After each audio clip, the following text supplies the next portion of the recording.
Bienvenidas al podcast Ninfas de las Márgenes, un espacio dedicado a la literatura de mujeres y disidencias. Con ustedes, Laura Jaramillo Duque, Vanessa Rojas de la Litera de Amaranta y en edición Andrea Ferro. Hola, bienvenidos a todos ustedes a este nuevo episodio de la Ninfas de las Márgenes. El día de hoy tenemos un episodio súper especial porque tenemos a 3 invitadas increíbles con quienes estaremos conversando sobre todo el mundo editorial, sobre el oficio de ser editora, sobre el mismo proceso de creación de una editorial para poder publicar los textos que ellas sienten, digamos, que hacen falta en este mundo de la literatura. Entonces, pues también, sí, básicamente estaremos conversando con ellas sobre la edición, la escritura, lo que se nos viene en el mundo editorial con todo este tema tecnológico que haya venido sucediendo y que ha estado cambiando desde la cuarentena misma. Y pues nada, esperamos que se disfruten muchísimo este episodio, esta conversación. Y Vanessa, hola, cuéntanos quiénes nos van a acompañar. Bienvenidas a todos y todas a esta que es su casa, Ninfas de las Márgenes. Y como bien dijo mi compañera Laura, hoy tenemos a 3 mujeres increíbles. Una de ellas es Isabel del Río, escritora, lingüista y editora de nacionalidad británica española y fundadora de Friends of Alice. También tenemos a Gabriela Guerra Rey, escritora, periodista y editora cubano-mexicana, quien es fundadora de editorial Aquitania Siglo XXI. Y por último nos acompañará Rocío Celi, editora y escritora colombiana, fundadora de Sincronía Casta Editorial. Bueno, bienvenidas a todas a este capítulo de Ninfas de las Márgenes. Hoy contamos, como ya les habíamos dicho anteriormente, con la presencia de 3 editoras increíbles de diferentes países del mundo. Entonces, obvio, hoy este capítulo va a ser brutal porque vamos a contar con 3 perspectivas diferentes, con 3 propuestas diferentes y también con una experiencia increíble de Isabel, de Gabriela y de Rocío. Muchas gracias por acompañarnos y bienvenidas a este episodio. Bienvenidas, de verdad que es muy grato que estén aquí con nosotras dos compartiendo y sobre todo siendo parte de este proyecto tan bonito del que hemos creado con mucho amor. Muchas gracias. Gracias a ustedes. Muchas gracias. Sí, gracias por la invitación. Y que sea un espacio también de encuentros y de conocernos y hablar sobre mujeres, que es lo que nos convoca realmente. Sobre mujeres escritoras y el oficio editorial, además. Ajá. Bueno, para empezar, nos gustaría que cada una de ustedes nos contara un poco sobre su editorial, la propuesta que tienen, cómo surgió la sola idea de decir, bueno, yo quiero una editorial y voy a publicar estos textos. Entonces, no sé si Gabriela quiere empezar a contarnos un poco de su editorial.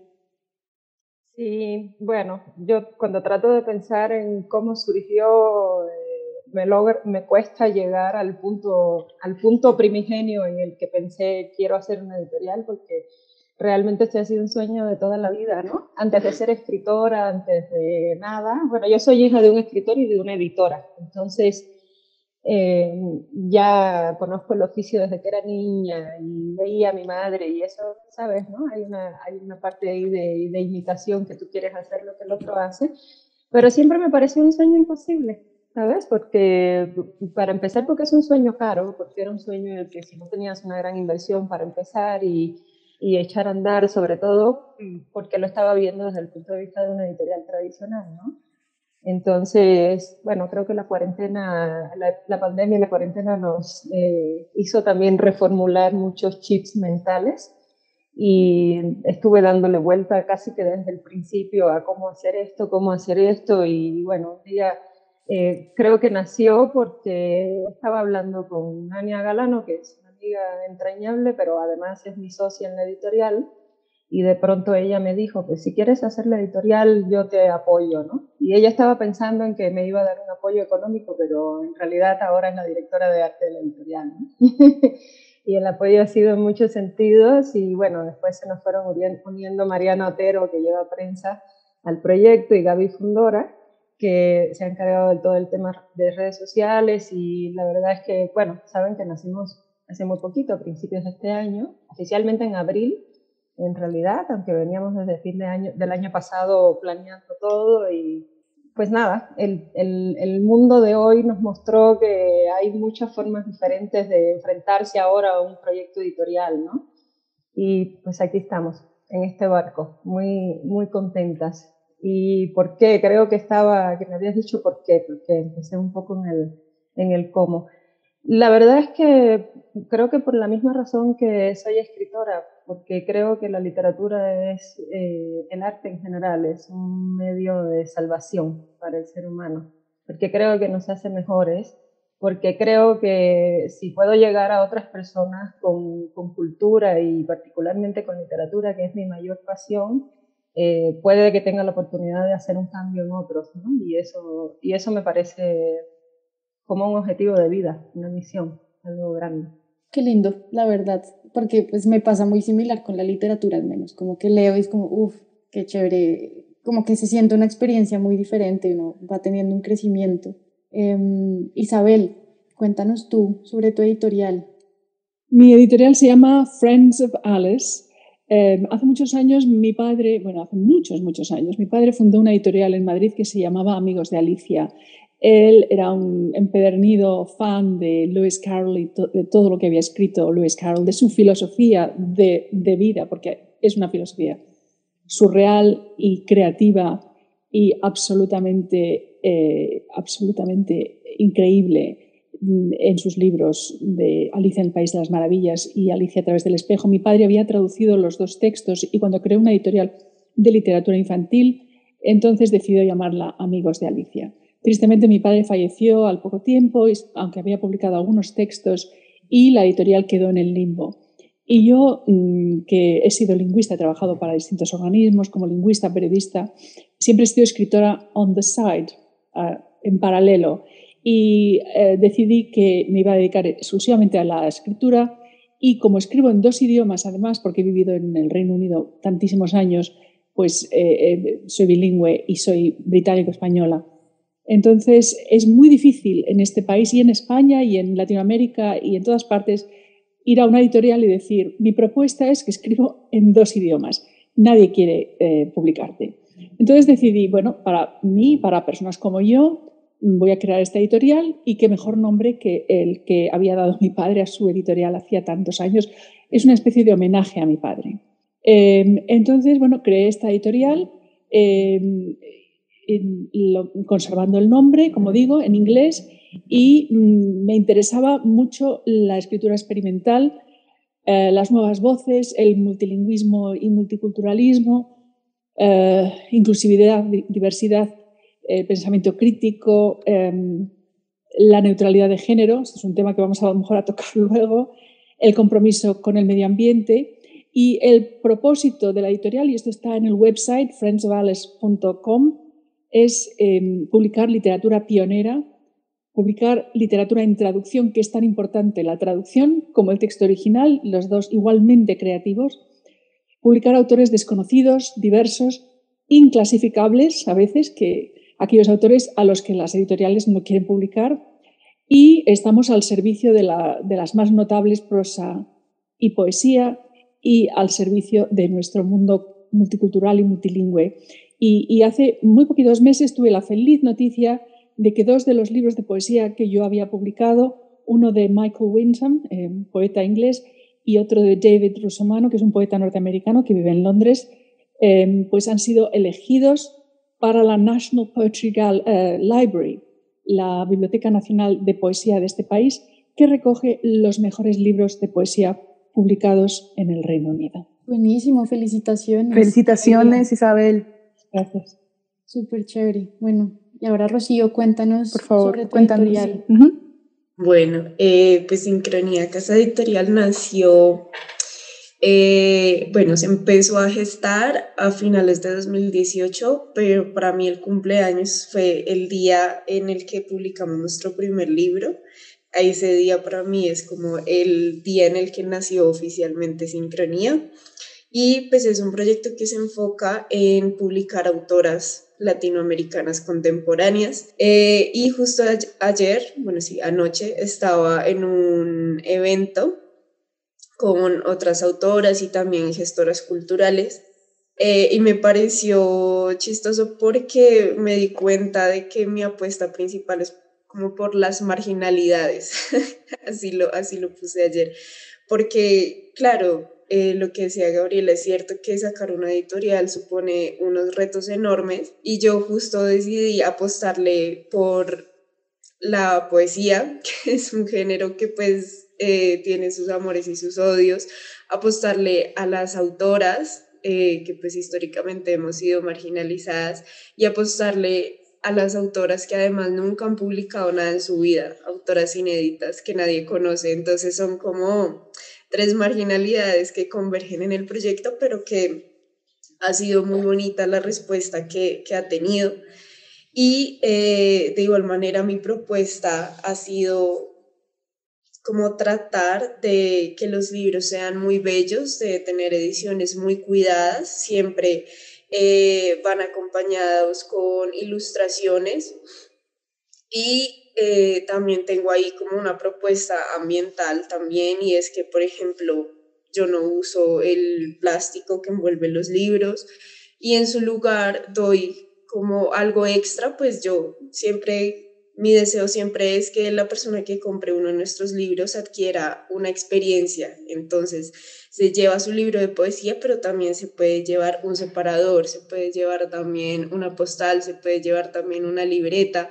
Se le entrega también una bolsa de tela para que después, no sé, cargue sus cosas. Entonces, como que es muy bonita la reacción de la gente porque toman las manos su libro, pero también está después ese algo más que se le entrega. Eh, entonces, pues esa es como mi apuesta principal. También en temas de papeles tengo una apuesta que me gusta mucho y es que siempre uso pues, en todos nuestros libros el papel Earthpack utilizado a partir de la caña de azúcar. Entonces siento que le da también una personalidad distinta a los libros en cuanto a tono, en cuanto a color. Eh, y pues nada, yo decidí hacer esta apuesta porque eh, como que en una de mis clases de la universidad, un profesor durante todo un semestre empezó a llevar poetas y poetas que también eran sus amigos y a mí me hacía falta que apareciera alguna autora en algún momento. Y yo una vez le pregunté como, bueno, ¿dónde están las poetas? ¿Cuándo nos va a mostrar las poetas?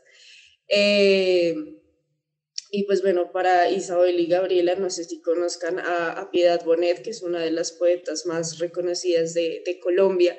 Ese día él me dijo, Piedad Bonet está ocupada.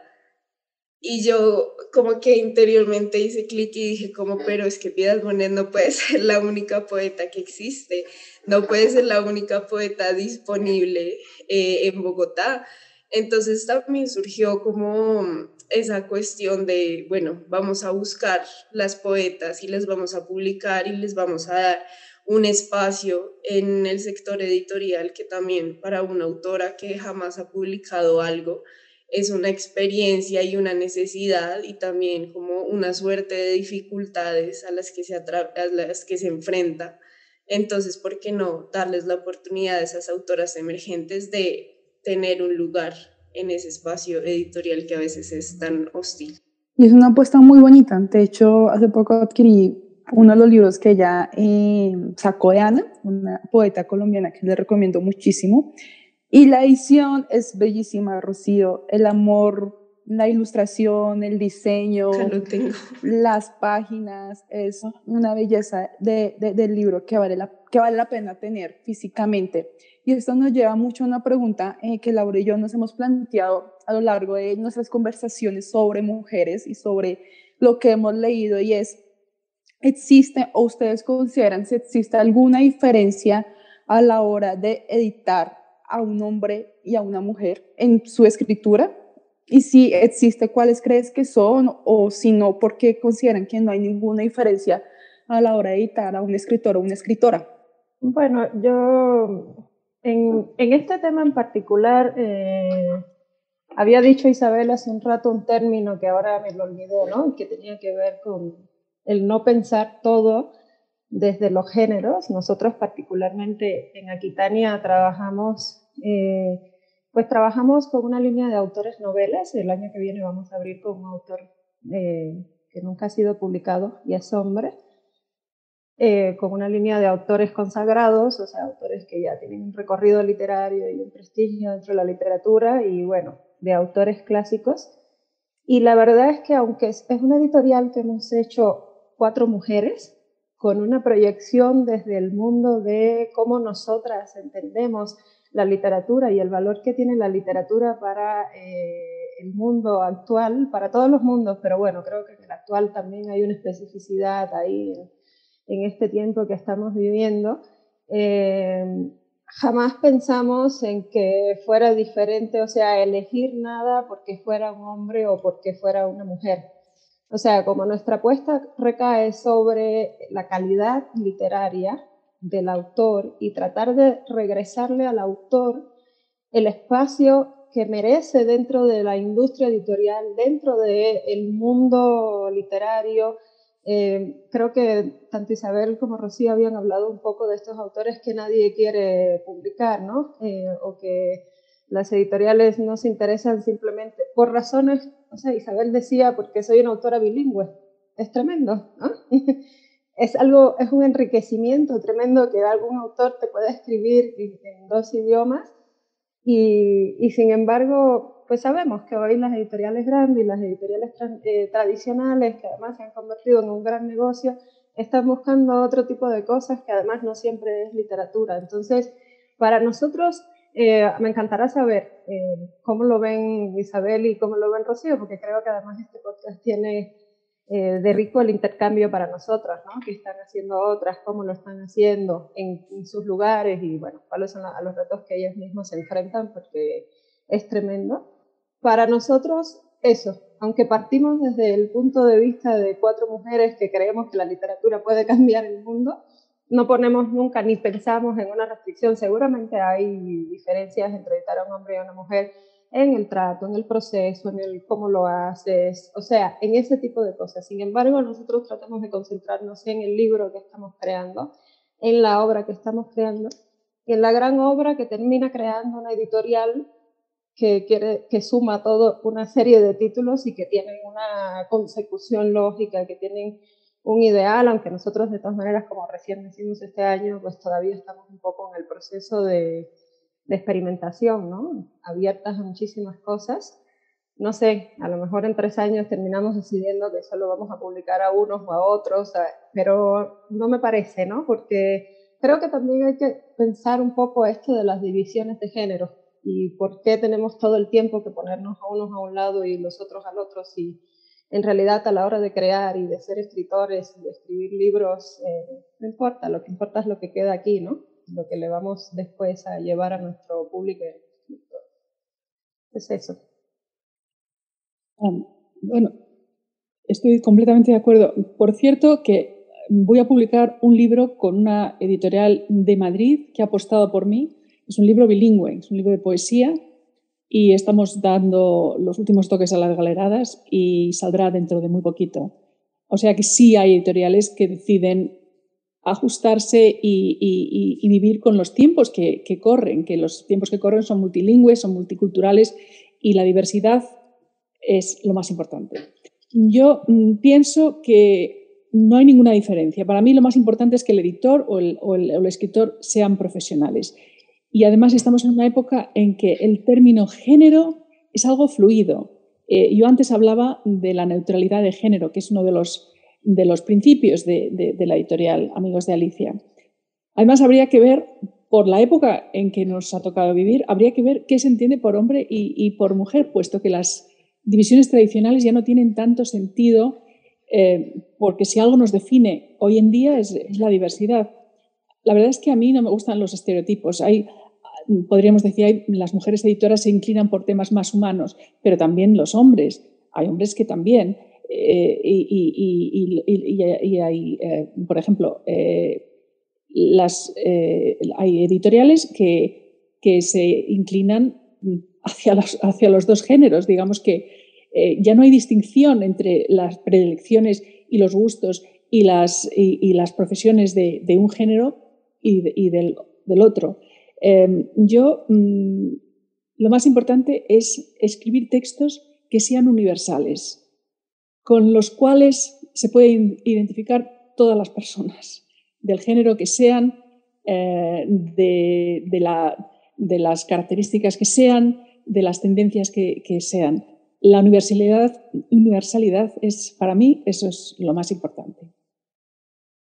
Y pues justamente Ana, que es la autora que mencionó Vanessa y que es la última autora que hemos publicado, en su libro ella se pregunta mucho por ese tipo de etiquetas. Entonces es un libro muy, muy lindo porque justamente, digamos, yo desde mi experiencia como mujer me siento muy identificada con varios de esos poemas, porque ella se pregunta eso, como bueno, porque la experiencia de lo femenino a veces tiene que estar ligada al miedo, a veces tiene que estar ligada a ciertas expectativas. Entonces como que es muy interesante poder conversar en torno al género, en torno a lo que decía Isabel sobre, bueno, qué entendemos sobre el uno, sobre el otro también. Entonces, pues digamos, en mi experiencia también he editado autores, pero digamos que no en gran formato. También colaboro en una revista y ahí constantemente recibimos textos de autores, eh, pero pues digamos, eh, como que mi inclinación siempre ha sido como hacia la mujer, digamos, ya es en parte una decisión, no solo por la experiencia o porque yo diga cómo es que prefiero trabajar con mujeres que con hombres, sino porque esa es como la decisión y la apuesta que estoy teniendo en mi editorial. Y todos los autores, sean hombre, sea mujer, no binario, tienen su propia experiencia y su propia forma de ser como autor. Entonces, no sé, puede haber una autora que sea increíble, pero que su forma de recibir los comentarios sobre su texto sea, no sé, que se enoja, por ejemplo, o que un autor reciba también de manera agradable todos los comentarios que uno le hace. Entonces, son también un universo cada uno. Cada autor es un universo diferente, sea autor, sea autora, lo que sea. Entonces, obviamente, no podemos decir cómo es igual, no es igual, porque siempre son experiencias distintas. Entonces, pues nada, como que yo decidí dedicarme a publicar autoras y por eso edito mujeres, no porque solo me interese, sí, como lo que les decía, no porque lo único que me interese sea trabajar con mujeres, sino porque esa es la apuesta particular de mi proyecto y yo lo veo un poco como una decisión editorial, ¿sí? Porque digamos, no sé, yo pienso como, bueno, si yo decido crear una editorial de cómic y llega alguien y me dice, toma, tengo este manuscrito de cuentos, pues le digo, no, porque yo solo publico cómic, no publico cuento. Entonces también lo veo un poco así, como yo publico mujeres y si un autor me dice, tengo esta novela, le digo, lo siento, pero yo publico poesía de autores. Entonces, esa es para mí como la perspectiva de todo esto de hombres y mujeres. Sí, creo que esas decisiones son parte como del proceso, ¿no? O sea, eh, del proceso de creación de los mismos libros y de las apuestas editoriales de cada una. Sí, no, pensaba un poco en esto que decía Rocío también, porque o sea, es cierto que nadie tiene que crear una editorial para publicar solo hombres, porque los hombres han sido publicados desde el inicio de la industria editorial, ¿no? Y pensaba un poco también con aquello que empezamos hablando de por qué decidimos crear una editorial. Yo viví, o sea, acumulé una larga experiencia como escritora dentro del mundo editorial y también como editora trabajando para otras editoriales. Entonces, eso me permitió ver muy claramente cómo se movía ese mundo y cómo se tomaban decisiones editoriales y cómo se tomaban a veces las decisiones de publicar un libro y eran terribles porque tienen que ver muchas veces, ya olvidémonos de si es mujer o hombre, ¿no? De si es linda o no, de si está aquí o no, de si ya es reconocida o no, de si tiene muchos seguidores en redes sociales o no.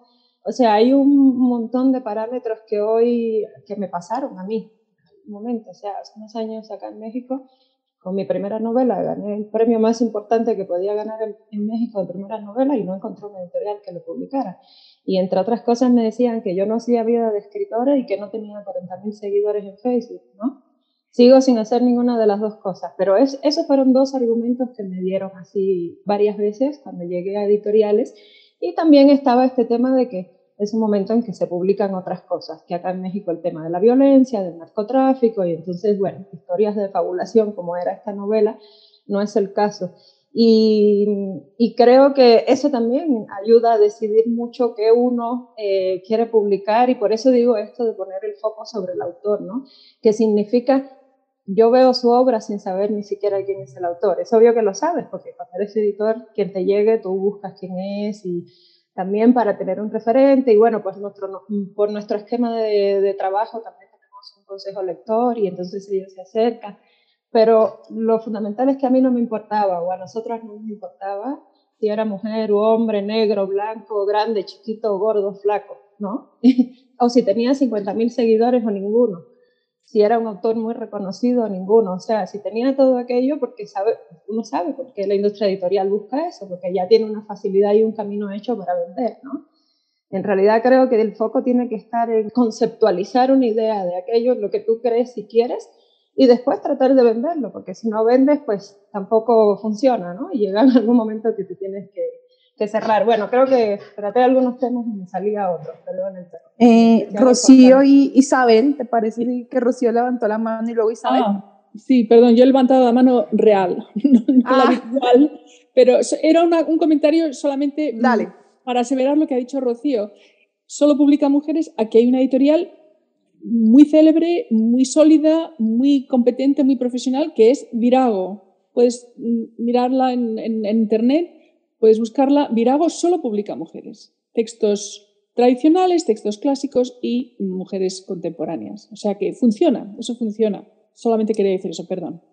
No, tranquila Isabel. Ahora Rocío, te escuchamos.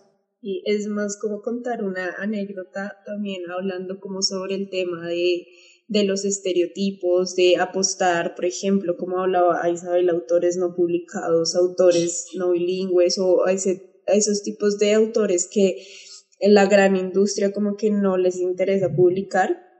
Y pues mi anécdota va un poco como hacia una motivación que tuve como para continuar con este proyecto y sacar a todas las autoras como adelante. Y la anécdota es que cuando tenía solo el primer libro, es decir, tenía un único libro en mi catálogo de una autora nueva que nadie conocía, el proyecto era todavía muy pequeño y yo iba de librería en librería golpeando como, mira, tengo este libro, ¿será que lo puedo vender aquí? ¿Qué les parece?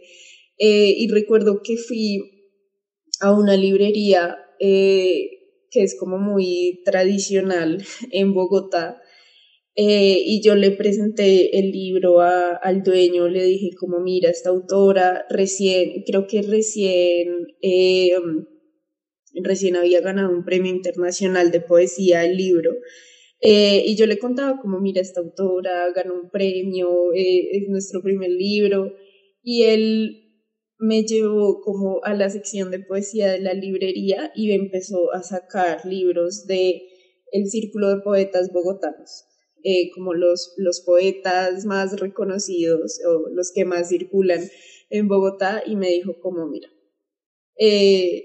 algo así como una lección de vida que trató de darme el librero, y me dijo como, mira, estos son los capos, digamos que también utiliza un poco un lenguaje un tanto violento. Me decía como, mira, estos son los capos y la poesía en Bogotá es una mafia y tu autora no hace parte de esa mafia, tu autora nadie la conoce y yo aquí te puedo poner el libro, pero yo te aseguro que no se va a vender porque nadie la conoce.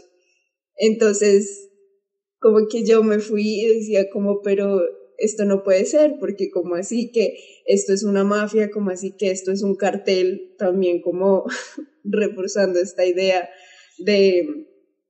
pues de lo narco en Colombia y vincularlo también como con el tema de la poesía. Yo decía, pero pero ¿por qué no puede haber espacio para ella y por qué no puede haber espacio para nuevas voces en la poesía de Bogotá, ni siquiera colombiana, la poesía en Bogotá? Entonces, obviamente salí muy desmotivada, pero después dije, ¿cómo no? Pues cambiemos esa historia, ¿por qué no? Ella puede tener como su espacio también.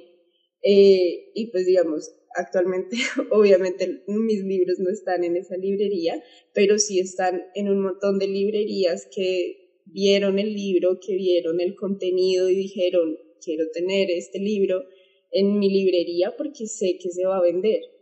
Entonces, como que son, sí, no sé, son como respuestas y como frentes a los que uno se enfrenta y como que dice, bueno, mi apuesta es distinta, pero me lanzo porque confío en eso, como decía Gabriela. Ahí, digamos que escuchándolas hablar un poco de sus experiencias y de lo que buscan en sus editoriales, me surgió una duda porque, pues bueno, está como lo que le pasó a Rocío, que es como, mira, ya tenemos esta mini mafia de poetas, solo los publicamos y vendemos a ellos, pero está lo que dice Gabriela de solamente son estas personas que tienen 40.000 seguidores en redes sociales. Y me conecta mucho con esta idea de que estaba hablando Isabel de la universalidad, de quiero publicar personas que nos hagan, como que nos apele a todos, nos conmueva a todos, nos toque a todos de alguna manera. Y me surgió esta duda de, como editoras, como cuál es esa intuición o cuál es ese criterio que ustedes dicen, este libro lo tienen que leer las personas en el mundo porque es que, no sé, nos va a conmover a todos de tal manera o es universal, o sea, ¿cómo lo saben? Si quieres, dale, Isabel, Isabel. Porque los temas que se tocan son universales. El escritor no es un intermediario. Lo fundamental es el resultado de lo que escribe. Y si con ese resultado se pueden identificar muchas personas, entonces ahí tenemos un texto que es universal. Para mí eso es lo más importante. El texto que te ofrecen, de pronto te das cuenta de que muchas de las propuestas que tienes como editora se cumplen, pero al mismo tiempo sabes que ese texto va a tocar a mucha gente, le va a llegar al NIFE, al centro de lo que es el lector. Y ese es el texto que debemos publicar. Por lo menos ese es el criterio que yo he seguido. Por ejemplo, uno de los libros que publiqué fue una versión de Rumi, el famoso poeta persa, publicado miles de veces, y yo quise, porque mi propuesta para poesía es siempre poesía, imagen o dibujo o fotografía, como lo han dicho las demás editoras, Gaby, pero y sobre todo Rocío. Entonces yo quise tener los textos originales, o sea, la grafología hecha originalmente para esta edición. Entonces contraté a un profesor de la escuela de dibujo que vive aquí y entonces hizo todas las letras y bellamente dibujadas, muy inspiradas, y entonces ese era el texto que yo publiqué, texto y dibujos, y me han dicho que al verlo así me ha llegado mucho más que viendo solamente los poemas de Rumi. O sea, hacer algo para que le llegue al lector. Esa es la universalidad. O sea, hay muchas maneras de conseguirla. En este caso fue la que yo me propuse, sí. Bueno, yo creo que hay dos cosas fundamentales cuando uno se va a enfrentar por primera vez a una obra de un autor y que tienes pues una misión tremenda, o sea, es un acto de responsabilidad que yo había vivido antes porque durante muchos años he sido lectora de editoriales, o sea, leía libros para editoriales y cada vez que me tenía que enfrentar a un texto y decía, o sea, de mí puede depender que este libro se publique o no, que este autor se conozca o no, me parece una responsabilidad tremendísima que ahora ha tomado así unos niveles desproporcionados cuando tú eres el editor, ¿no? Tú eres el que vas a encargarte de todo lo demás.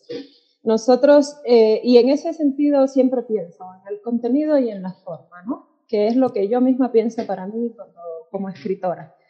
¿Qué es lo que quiero decir y cómo lo quiero decir? Y si en alguna de esos dos caminos creo que ese libro puede cambiarle la vida a alguien. Hay libros que uno dice, ¿no? Este libro me marcó la vida, fue un antes y un después y es rotundo, ¿no?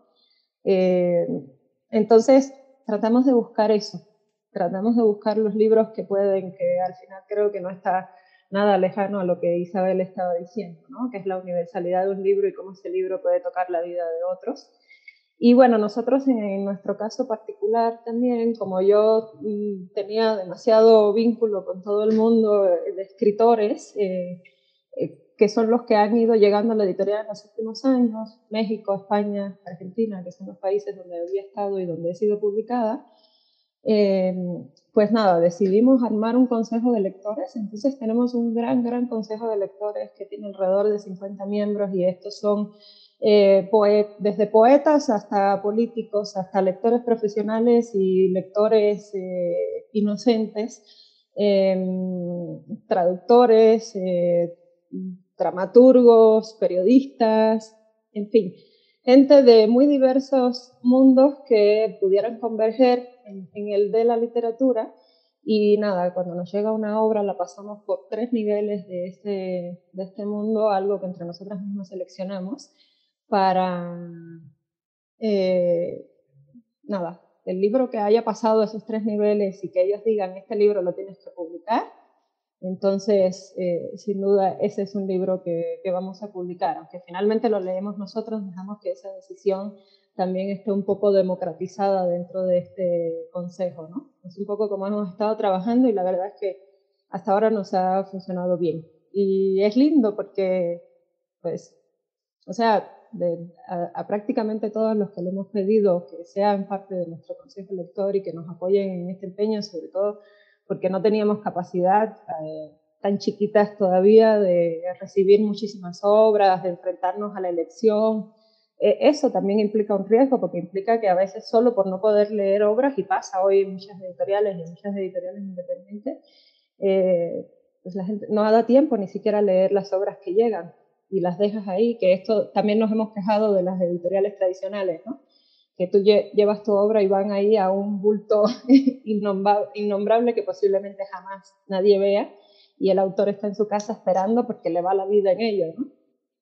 Entonces, bueno, también era eso, también pensar un poco cómo darle el privilegio a todos los autores de que sus obras sean leídas y que incluso si no son elegidas para publicación le podamos decir por qué, ¿no? Y que, porque a veces son autores muy nuevos que necesitan, muy jóvenes, que lo que necesitan es una opinión, es un consejo, es un poquito más de guía también de cómo tienen que trabajar una obra para que llegue a ser una obra que puedas presentar al mundo editorial y que sea publicable. Pues en mi caso yo siento que me guío más por la intuición que cualquier otra cosa. Digamos que cuando tengo un manuscrito, como que no pienso tanto en cómo se va a recibir o cuál va a ser la respuesta del público o si le va a interesar, sino que busco encontrar en ese manuscrito como esa sensación, no sé cómo describirla, como esa sensación de asombro, como de quedar pasmado después de leer un poema. Entonces siento que esa es como mi principal búsqueda cuando estoy leyendo un manuscrito, que genere emoción, que cuando termines de leerlo digas como, no sé, como que te falte el aire, como que digas que acabo de leer, que es esto tan, tan tremendo que acabo de leer. Entonces busco más que todo eso de manera muy intuitiva. Mi equipo también es muy pequeño, somos 3 personas y también entre todas leemos los manuscritos y si encontramos como esa sensación, si nos despierta emociones, si nos despierta sensaciones, si nos deja como con esa sensación de quedar con la boca abierta, por ahí es el camino. Entonces siento que es más que todo como esa intuición de lo que genera la lectura de ese manuscrito en nosotras, lo que hace como el factor determinante para decir, vamos a publicar este libro. Entonces, eh, creo que ese es como el criterio principal, como que el libro se sostenga solo y pues no haya que preguntarle a la autora como, oye, ¿qué querías decir con esto? ¿Qué significó esto? ¿Por qué hiciste esto acá? Sino que también se sostenga solo y pueda tener como ese poder de quitarnos el aliento. Sí, creo que son como acercamientos bien distintos, las de las tres. Pero al mismo tiempo todos son válidos, como que al final del día lo importante es que llegue a los lectores y los lectores puedan como conmoverse, puedan experimentar todo un mundo que los escritores al final del día están creando y nos están regalando en sus libros.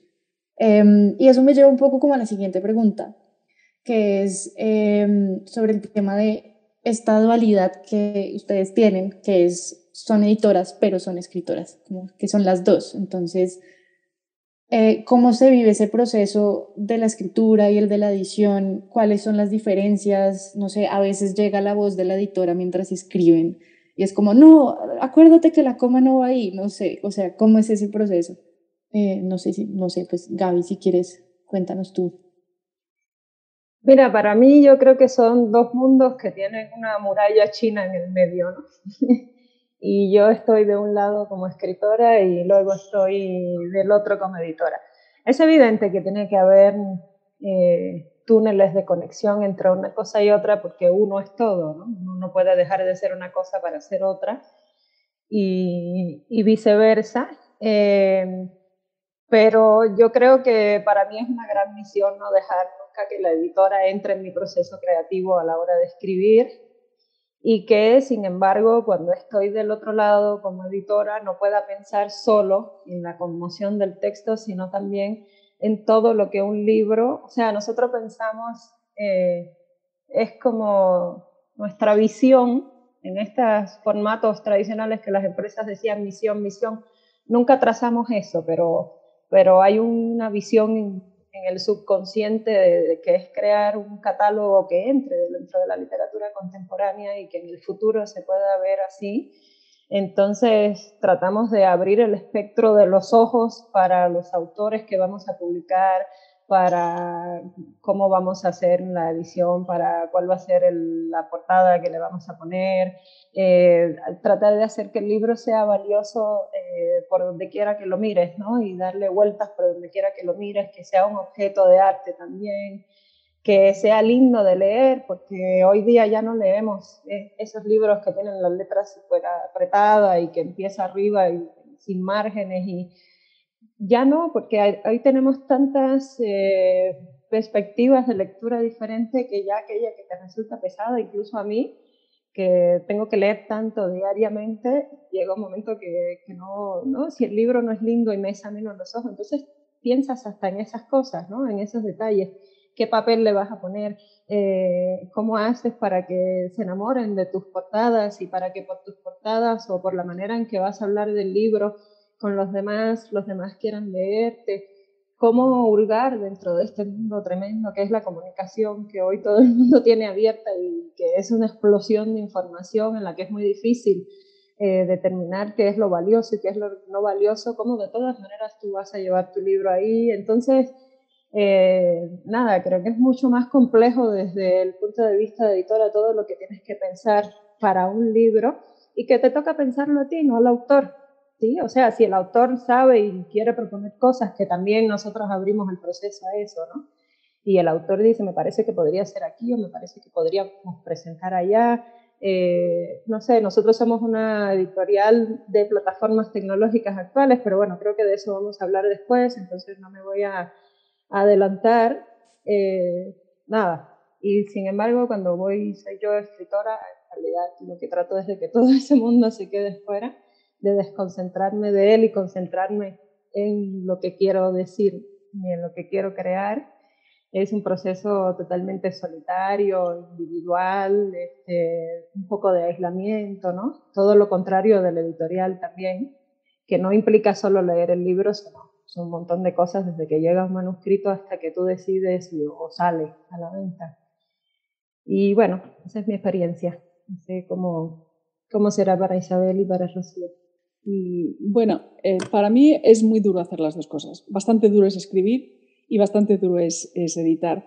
Pero en cierto modo, como un poco ha dicho Gaby, son las dos caras de la misma moneda. Y hacer una no anula a la otra y se pueden compaginar con mucho sacrificio y mucha entereza. Editar es tener una visión global, es una labor pública, es llevar a cabo una operación de difusión y, en cierto modo, es una operación comercial. Aunque en mi caso el propósito no es obtener ganancias, sino difundir literatura.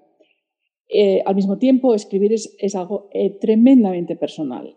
A veces es como desnudarse en público, así lo veo yo, y más porque acabo de publicar una autobiografía hace muy poco que se llama A Woman Alone, Fragments of a Memoir, y escrita en inglés, pero con algunos fragmentos en castellano, en español. Y ha sido muy duro revelarse, abrirse, desgajarse, en cierto modo, desgarrar las vestiduras. Y quería también aquí suscitar otro tema muy brevemente, que es el tema de la traducción, que no nos olvidemos de que la traducción es parte fundamental de la literatura y que muchos editores y editores independientes como soy yo, pues incluimos textos en traducción, sean en las dos versiones, en el original y en la traducción, o sean obras ya traducidas. Y precisamente el próximo proyecto que tengo, que se publicará dentro de unos meses, ya seguramente el año que viene, es una colaboración con otra editorial independiente de aquí de Londres, y vamos a publicar una antología de poetas latinoamericanos y yo voy a traducir los textos al inglés. Y esto, en cierto modo, estará a caballo entre ser editora y ser escritora, puesto que yo lo voy a publicar también en colaboración con otra editorial, pero lo voy a escribir, porque para mí traducir es exactamente lo mismo que escribir. No tuve la idea original, pero tengo otras ideas que aporto a la traducción. Bueno, pues yo tengo que decir que soy una escritora frustrada. Pues digamos, tendría que remitirme a los inicios de mi carrera de literatura, mi carrera profesional, porque cuando estaba en el colegio escribía mucho y le mostraba a mis amigas, y todos mis compañeros sabían que yo escribía y todos sabían que yo iba a ser escritora. Y de alguna manera estaba como en un mundo muy idealizado, pues tenía 17 años, en un mundo muy idealizado de la escritura, de la inspiración, de las musas, de todo esto. Y cuando llegué a la carrera y me enfrento a la teoría, a la academia, a todos estos temas que a veces pueden resultar un poco, no sé si cerrados, me desilusioné un poco el tema de la escritura. Dije, como no, pero ¿cómo voy a ser escritora? También veía mucho en la carrera todo este tema de los egos, todo este tema de los círculos, pues digamos, veía cómo mis compañeros buscaban la forma de acercarse a los profesores, de, no sé, invitarlos a un café para que pudieran leer los poemas que escribían, y eso a mí no me gustó, porque yo decía como, bueno, mi escritura, ¿por qué tienen que estar ligada a que el autor reconocido tal como que lea mis poemas? Porque para abrirme espacio tengo que yo tratar de ser amiga de los capos. Entonces yo dije, como no, esto de la escritura no es para mí, y durante muchos años tuve como un periodo en el que no escribí nada. Yo le digo como el periodo del silencio, porque no escribí nada, no me sentía como capaz de escribir algo. Me fui enfocando ya en todo el tema de la edición, del hacer libros, de crear editorial y demás.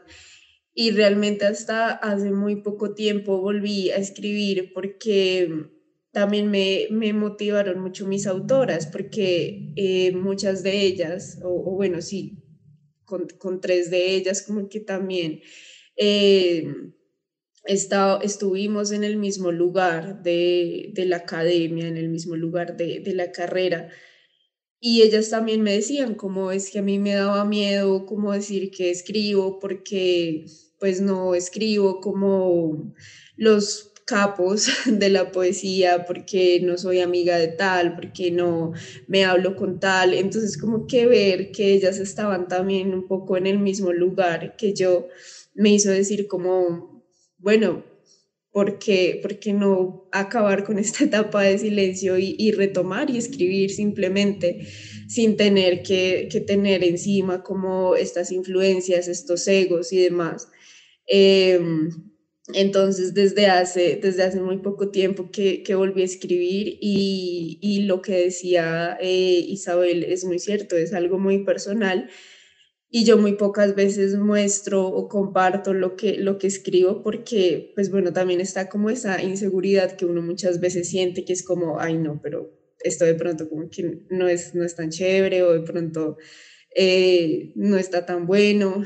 Entonces, como que sí lo siento también como algo muy personal, pero siento que lo poco que he escrito ha logrado tener como un impacto en mí, como que me ha sorprendido y como que yo digo como una vez encontré hace poquito como un poema que había escrito hace un tiempo y me sorprendía de ver que lo había escrito yo, como que yo lo busqué en internet porque ni siquiera decía... O sea, como que ni siquiera me acordaba que lo había escrito yo y busqué en internet como, pero ¿será que sí es mío? ¿Será que lo copié de algún lado y si era mío? Entonces es como esa sorpresa, como encontrarme también en las letras y ver como, bueno, aquí hay algo interesante que quizá algún día trabaje, pero que definitivamente no tengo como la disciplina que se necesita para ser escritora, pero sí tengo momentos puntuales de escritura. Totalmente de acuerdo, bueno, con todas, pero especialmente con Rocío, porque al igual que Rocío, yo no soy, pues no soy una escritora realmente, pero sí comparto las inseguridades de escribir. Y mucho, y Laura ha sido parte de ese proceso de mi inseguridad a la hora de escritura, que hace poco pues se va a publicar, se nos van a publicar a juntas un poema en una antología y fui invitada justamente a esa antología. Yo solamente le preguntaba a Laura, Laura, ¿esto sí está bien escrito? O sea, esto sí se escribe así, la poesía sí se escribe así. O sea, yo he leído un montón de poetas, pero yo le decía a Laura, yo no sé escribir. O, bueno, escribía en mi adolescencia, pero hace 10 años no escribo. Yo era, Laura, esto sí se escribe así, esto te parece. O sea, Laura fue como mi editora casi en la virtualidad, como, Laura, guíame, por favor, porque no sé. Y esto nos abre también a una pregunta que también nos ha rondado mucho y que Gabriela tocó unos puntos muy puntuales y que me paró también desde mi experiencia como lectora. Y es, Gabriela mencionaba como la importancia a la hora de pensarse no solamente la edición del libro en cuanto a su escritura, sino en cómo va a salir de este libro, digamos, al mercado. Cómo, qué colores va a llevar, si lleva ilustraciones, si lleva ilustraciones, qué tipo de ilustraciones vamos a colocar, qué tipo de páginas, todo este proceso básicamente de diseño. Y solamente pensaba que es muy, muy importante, esto es muy importante, pero en la digitalidad o en la virtualidad o en la literatura virtual esto cambia montones. Y eso también se ve reflejado, pues, lo veo reflejado también en mi experiencia como lectora. Obviamente amo los libros análogos, no siempre los puedo tener todos por muchísimas razones. Y esto me lleva a preguntarles, ¿cómo consideran ustedes que la literatura pueda ser parte de la digitalidad? También teniendo en cuenta que la digitalidad es un reto de cómo enamoramos a un lector a que también pasa a este mundo, de cómo también un lector puede acercarse a la literatura digital, a leer digitalmente, que es lo que hoy en día también la pandemia nos trajo, que fue un giro. Y yo creo que también a raíz de la pandemia, muchos lectoras, lectores y lectores nos vimos en la necesidad de recurrir a la digitalidad con odio, pero también de ahí salió otro montón de cosas y nos gustaría conocer sus opiniones, escucharlas en estos, ¿qué piensan de esta pregunta? No sé, Rocío. Pues digamos, yo como que no me imagino con mis libros en formato ebook o formato digital. Sí han habido como personas que me han dicho como, no sé, que están en otro país y me dicen como quiero el libro, cómo hago. Y pues obviamente los envíos internacionales son la cosa más costosa que puede existir, entonces es algo que como editorial pequeña no puedo. Pero también quienes están afuera dicen como, bueno, pero yo quiero acercarme a los libros, ¿cómo hago para tenerlos digitales? Y yo pienso como, sí es una gran ventaja como ofrecer libros digitales, pero digamos que teniendo en cuenta la materialidad tan grande, la fuerza que tiene la materialidad en mi proyecto, siento que no se sentiría igual el leer, no sé, por ejemplo, Aquí donde tiemblo en digital que leerlo en físico. Entonces siento que para mí es importante la materialidad, a pesar de que pues este mundo digital ya nos está absorbiendo completamente, pero siento que también el tema de la materialidad sigue importando y para mí es una experiencia completamente distinta leer en físico a leer en digital, sobre todo los libros que yo hago. Sin embargo, pues digamos, en tiempos de pandemia lo digital también ha sido un gran aliado porque, digamos, en tiempos de cuarentena, por ejemplo, yo tenía pensado un lanzamiento en la Feria del Libro de Bogotá en 2020, que obviamente no tuvo lugar porque pues comenzó toda nuestra tragedia pandémica. Pero en la digitalidad descubrí un público nuevo que nunca me había imaginado, porque digamos, el lanzamiento que yo tenía planeado era como pues en el lugar de la Feria del Libro, en un auditorio en Bogotá, y que el lanzamiento pues como que fuera entre las personas que acudieran a ese evento. Pero cuando hicimos ese lanzamiento en digital nos encontramos con que había personas de otras ciudades del país interesadas en tener el libro y que eso no hubiera sido posible si lo hubiera lanzado únicamente en Bogotá. Entonces, como que también ha sido lo digital un aliado, sobre todo en estos tiempos de pandemia, porque nos ha permitido llegar a más lectores, nos ha permitido ser más conocidas en otras regiones, por lo menos a nivel Colombia. Y de igual manera, como que ha sido muy interesante como conocer a personas en otras latitudes, en otros países que se acercan también a nuestro proyecto. Entonces, eso sin duda como que me hace muy feliz y pues nada, tengo como esa dualidad entre lo digital de que me permite como llegar a un público amplio, pero que pues de todas maneras como que cambia también la experiencia lectora con mis libros. Isabel o Gabriela. ¿Sí? Gabriela. Bueno, yo creo que aquí en nuestra decisión editorial, que hablo enseguida de ella, por supuesto, tiene que ver con una experiencia personal, ¿no? Yo crecí en una casa donde teníamos libreros en el baño, entonces, porque no cabían en toda la casa, y mi hermano le decía a mis padres que los libros nos estaban robando el espacio, que ¿no? Había ahí una guerra familiar siempre por qué hacemos con más libros. Recuerdo en una ocasión que pusimos así un montón de libros que habíamos sacado para deshacernos de él, para llevarlos a una biblioteca o venderlos a un librero de viejo, y los pusimos debajo de un mueble y después se nos quedó abierta una llave y se inundó la casa y los libros flotaban. O sea, tengo todos esos recuerdos así de la infancia que decía, no puede ser, ¿no? Porque estaban en todos lados. Y bueno, obvio, a mis amigos les llamaba mucho la atención venir a mi casa, ir al baño y ver libros en el baño, ¿no? Y yo siempre le hacía bromas y le decía, pues esto es para que no te aburras, ahí tienes incluso para elegir. Y o sea, crecimos en una época también, incluso más nosotras que ustedes, Laura y Vanessa, que están más jóvenes, en que adorábamos al libro como objeto, ¿no? Al libro en físico.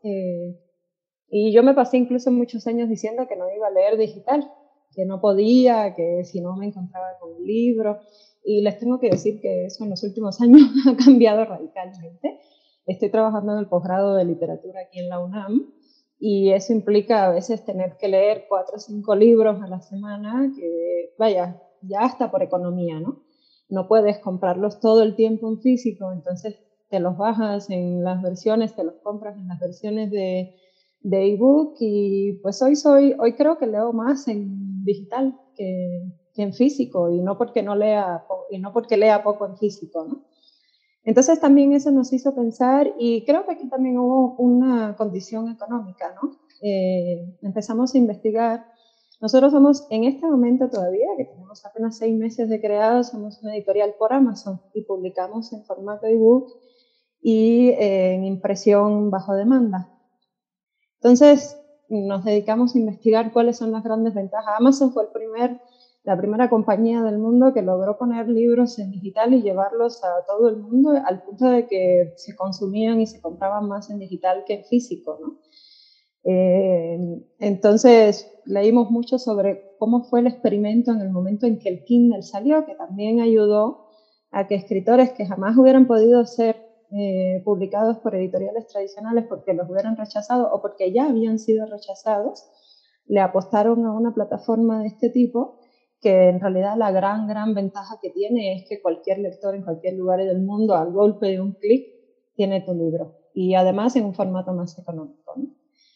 Entonces, obviamente tiene sus grandes desventajas también, pero no venimos aquí a echarle palos a Amazon. Además, no puedo hablar mal de Amazon porque de todas maneras es nuestro camino.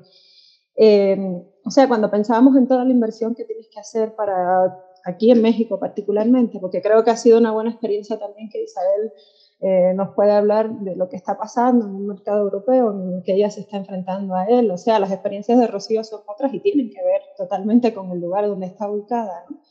Y las de México son también muy complejas. No les decimos capos, pero son. Entonces, o sea, no había manera. Este hubiera sido un proyecto que se hubiera tardado años si nosotros hubiéramos tenido que conseguir o poner la plata para lograr imprimir nosotros aquí en Ghana, donde todavía el tema de la digitalidad, por ejemplo, en España ya tú vas a imprentas digitales y en 3 días tienes tus libros. Acá en México ese proceso está un poco más atrás, entonces apenas lo estamos empezando. Estamos empezando a ver la posibilidad de que uno haga tirajes pequeños y no como se hacían antes de 2.000 ejemplares y lo que te cuesta hacer a partir de 1.500 a quién sabe cuántos ejemplares, cómo distribuirlo, cómo llegar. O sea, aquí hay una gran magia realmente de cómo llegar a las librerías y que esas librerías te pongan. Aquí no puedes ir a tocar una puerta en una librería y decir quiero que mi libro esté ahí. Las pequeñas, las independientes. Por eso también tenemos un poco el sueño de que en algún momento querremos también ser una librería, ¿no?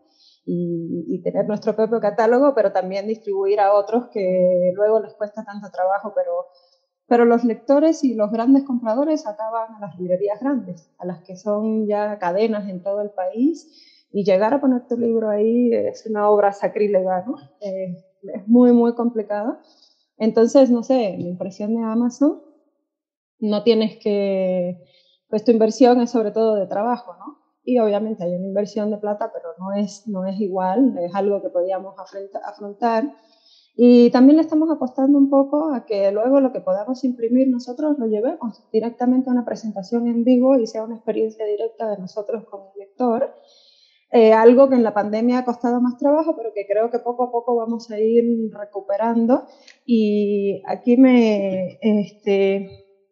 les quería mostrar con esto del mundo de la virtualidad, porque todos nuestros libros, o casi todos, salen en los 2 formatos. por ejemplo, nuestra línea de clásicos todos están ilustrados, porque era tratar de rescatar los clásicos para los lectores nuevos que se están encontrando con ellos, pero también darles algo adicional, ¿no? Y engatusarlos y enamorarlos con... O sea, yo ya no hubiera querido leer a Poe, ¿no? Porque además tenemos tanto por leer, pero en el momento que uno leyó a Poe por primera vez fue una revelación total. Lo que pasa es que no lo lees a los 40 años, lo lees a los 16, ¿no? Entonces estamos pensando en ese lector también y bueno, no sé, aquí abrí esta y encontré. Entonces, en todas las líneas, este es uno de cuentos clásicos del Gato Negro y otros relatos de Poe, ¿no? Entonces, todo el libro está ilustrado por Ania Galano, por cierto. Nosotras mismas trabajamos las ilustraciones, lo buscamos. Y esto asimismo sale en Kindle. Entonces, o sea, trabajas para la plataforma en especial que lo estás haciendo, pero está ilustrado en Kindle. Entonces, también estamos tratando de mostrar que lo que antes se hacía solo en un libro impreso también se puede llevar al mundo digital con un acceso diferente, porque claro, hablo con un amigo que está en Alemania y le digo, oye, te lo puedes comprar y te llega este libro a tu casa o en un ratito tienes el libro en tu Kindle o en tu formato digital y lo lees. Y la verdad es que le estamos apostando mucho a eso y creo que con esto de la digitalidad también hemos pensado en al mercado hoy lo tienes que seducir a través de lo digital, a través de lo virtual, ¿sí? Y eso es un reto enorme, ¿no? Que era un poquito de lo que hablaba antes, cómo despejas dentro de todo ese mundo y le haces llegar a los lectores que tú estás haciendo algo valioso que realmente les puede ser atractivo, les puede ser útil y que no piensen esto es algo más de todo lo que se está publicando y uno más de los 7.000 libros que se promocionan diariamente, cómo llamar la atención sobre lo que haces tú en especial, que tiene que ver con la belleza de la edición, con el cuidado de la edición, pero también tiene que ver con cómo entrar a ese mundo sin convertirte en un generador de falsos contenidos o de los contenidos superficiales diciendo ven a leer mi libro que esto es lo mejor que te puede pasar en la vida, ¿no? Obviamente. Entonces, nosotros particularmente, bueno, yo tenía un proyecto que había hecho con mi padre desde hace 10 años, que es A Cuatro Manos y que empezó siendo un blog y que hoy es una revista que tiene más de 40 autores publicados nuevos y, o sea, autores nuevos me refiero a que por primera vez en su vida publicaron su primer cuento en esta revista. Se fue convirtiendo en revista naturalmente, en este momento la estamos rediseñando y es un proyecto que hemos aliado con la editorial para que también, creo que Rocío decía, ¿no? Que tenía como una revista también, para que haya otras experiencias de lectura y de publicación, ¿no? Y que uno no siempre crea que al autor lo tiene que conocer a través de un libro. O sea, hay muchas formas de conocerlo hoy y creo que las plataformas digitales nos ayudan a eso. Y tenemos un proyecto que se llama Sede Cultura, donde impulsamos otros proyectos de promoción de la literatura totalmente gratuitos. Todo lo que hacemos en Sede Cultura es totalmente gratuito, o sea, nada ahí se compra. Ania y yo, por ejemplo, llevamos años trabajando en una antología de poesía cuyos poemas son aquellos que, como decía Rocío, te impactan y te dejan con la boca abierta y tú sabes que lo vas a volver a leer una y otra vez desde aquí hasta el día que te mueras. Entonces, estamos sacando la antología de poesía en series y esas series se publican totalmente gratuitas, son descargables, te metes a Sede Cultura y entras y lo descargas y es un formato en PDF, pero hecho con todo el rigor editorial con que hacemos todo lo demás que también tenemos en la editorial, ¿no? Hacemos talleres de lectura para incentivar la lectura y obviamente queremos que los lectores que lleguen a nuestro taller de lectura se interesen también en nuestro catálogo editorial, pero no es una condición imprescindible. Sobre todo queremos que otros quieran leer y aprendan a privilegiar qué es lo que vale la pena leer dentro de toda esta varaunda de información que hoy nos acosa también, que es bueno y es malo, ¿no? Entonces, así, vamos, ha sido una tarea enorme, ahí coincido tanto con lo que decía Isabel, porque además ninguna de nosotras nos dedicamos solamente ni a escribir ni a editar. O sea, hacemos otros trabajos, yo estoy en posgrado en la UNAM, Ania es científica, Mariana es periodista y está todo el día en la calle trabajando en su trabajo, Gaby trabaja en una empresa, la otra Gaby trabaja en una empresa y entonces es como encontrar tiempos extras para hacer todo esto de la manera más eficiente, más profesional y más apasionada, es una gran aventura. Pero bueno, nos acosa sobre todo la paciencia de saber que queremos hacer las cosas con determinación, fijándonos exactamente en qué queremos hacer y qué es lo que le queremos llevar a nuestro público, y sabiendo que en algún momento eso va a resultar y que la gente va a decir, y bueno, va a decir, tengo una razón por la cual leer los libros de Editorial Aquitania, ¿no? Creo que por ahí va, o estar en sus talleres de lectura, o participar de sus antologías. El año que viene vamos a lanzar un par de concursos también, para que autores nuevos puedan llegar, para niños y para jóvenes.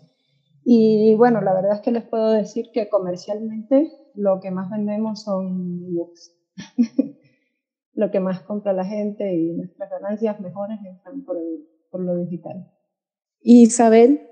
Bueno, yo publico en papel y en versión electrónica, y como Gaby también publico por Amazon en formato impreso y en ebook, que es la versión Kindle. Y sin duda hay que decir que Amazon ha abierto las puertas y las compuertas a la edición de libros al gran público. Ahora muchísima gente puede publicar. Es una herramienta algo complicada, pero una vez que la dominas, pues resulta muy útil. Yo personalmente pienso que el futuro es digital, es tecnológico exclusivamente. Se impone la tecnología, se impone la inteligencia artificial. Ese es el futuro. Y cómo se nota que soy autora de temas distópicos y de ciencia ficción. Sí, efectivamente, el libro físico es una obra de arte y es una belleza.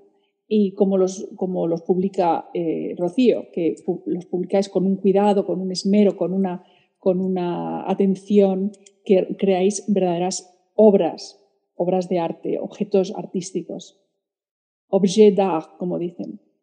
Y pienso que hasta la traducción será electrónica en un momento dado. Ya está siendo en muchos organismos internacionales. Yo he trabajado para las Naciones Unidas y ya me marché, pero ahora se está imponiendo poco a poco, y en muchas instituciones y organizaciones poco a poco va llegando la traducción automática, y es cuestión de contar los días, porque se impondrá para la traducción literaria en algún momento. Que bajarán los niveles, por supuesto, pero ahí estaremos los editores para asegurarnos de que la traducción se conforma se hace conforme a las pautas profesionales. Yo debo decir que mi predilección es el libro impreso, aunque yo publico los dos. Mi predilección es el libro impreso por la sencilla razón de que yo anoto, escribo, se me ocurren 1000 ideas cada vez que escribo. Que leo algo, se me ocurren 30.000 ideas para lo que estoy escribiendo ahora. Y si estás en la cama, pues tienes que anotarlo. Y felizmente me encanta que los libros tengan al final 3 o 4 páginas en blanco para escribir tus notas. Yo aprovecho para enseñaros el libro del que os mencionaba antes, también publicado por Amazon. Esta es la autobiografía que os mencionaba, que es A Woman Alone, Fragments of a Memoir, publicada a través de Amazon, versión Kindle. Y yo siempre publico con imágenes, sobre todo la poesía, la ficción y la narrativa no tanto, pero aquí tengo una serie como es mi biografía, pues tengo una serie de imágenes de mi vida y se publican muy bien. Es un libro enteramente profesionalmente acabado, y yo aplaudo a Amazon. Les aplaudo porque están haciendo una labor de promoción y de difusión que es incalculable. Nunca se había visto que la edición de libros estuviera al alcance de tanta gente, solamente las editoriales que estaban en su monte Olimpo publicando a los grandes autores, y ahora todo el mundo puede publicar.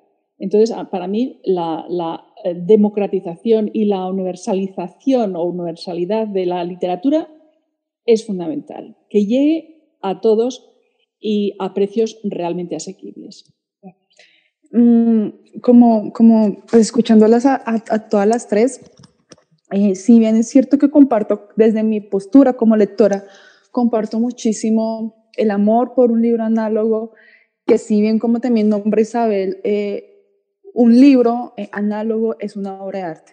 Pero pues yo creo que con la idea que es súper bonita, que es todo este tema de, sí, o sea, el libro en físico es una nota, digamos, pues yo también estudié literatura y todo el tema, y para mí leer el libro en físico es brutal, pero el acceso en digital también es un cambio porque puedo acceder a libros que físicamente no van a llegar a Colombia, por ejemplo, no sé.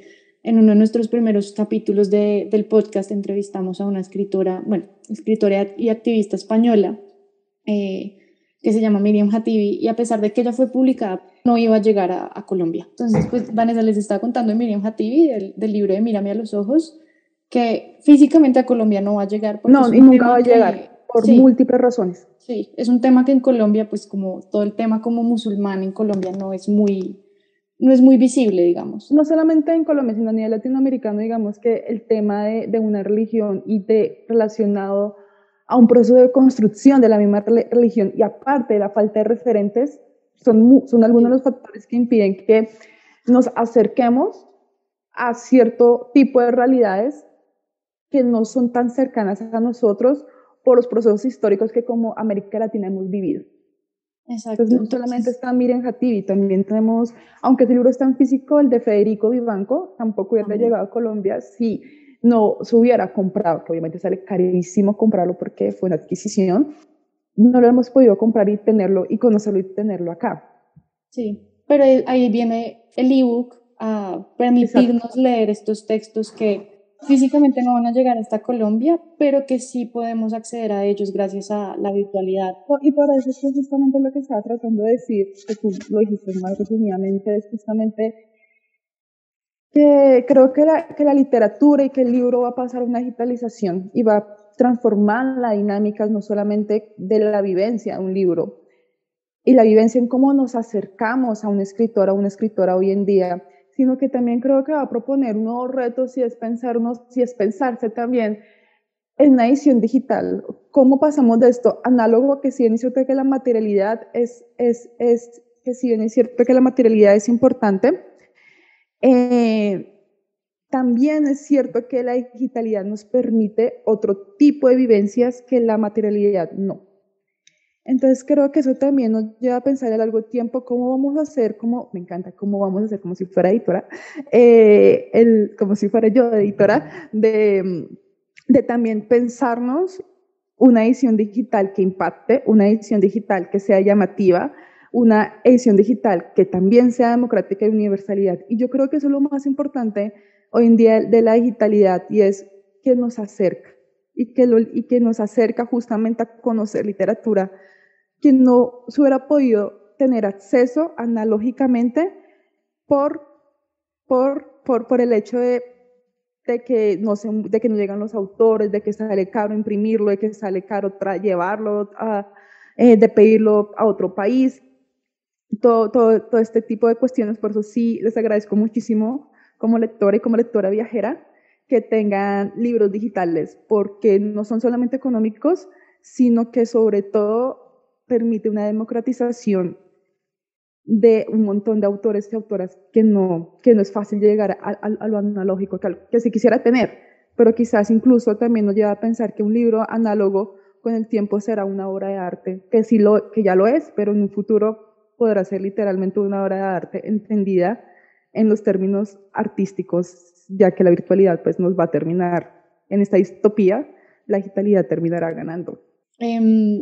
Bueno, Gaby levantó la mano primero, si quieres, entonces Gaby. No, pero Isabel, adelante, Isabel. Bueno, listo. No, era una pequeñísima observación. Sencillamente